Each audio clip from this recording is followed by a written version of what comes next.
घेतली जाईल। एक विषय सगळ्यात महत्वाचा असेल, सीबीआय कडनं भेदभाव केला जाईल असं मी म्हणणार नाही, पण विषय एवढाच असतो की जेव्हा एखादा मराठी अधिकारी एका संस्थेच्या मदतीने मराठी नेत्याच्या घातपात नाही तर ऍक्सिडेंट बद्दल एखादा तपास करत असतं, तेव्हा आत्मीयता त्या नेत्याकडे असल्यामुळे तो तपासामध्ये कदाचित मन लावून हा तपास त्या ठिकाणी होऊ शकतो।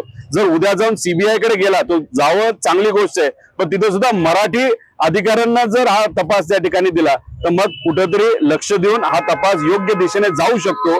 कुठे भाषिक विषय मी त्या ठिकाणी आणत नाही, फक्त एक चर्चा जी कार्यकर्त्यांमध्ये आहे ती आहे। पण सुशांत सिंगचा विषय बिहारच्या मुख्यमंत्र्यांनी सीबीआय कडे पाठवल्यानंतर 2 दिवसात सीबीआयने तो स्वीकारला होता।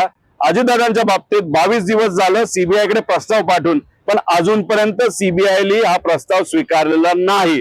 मग दादांच्या बाबतीतच अशा पद्धतीने दुय्यम भूमिका का, असा प्रश्न नक्कीच आम्हाला त्या ठिकाणी पडेल।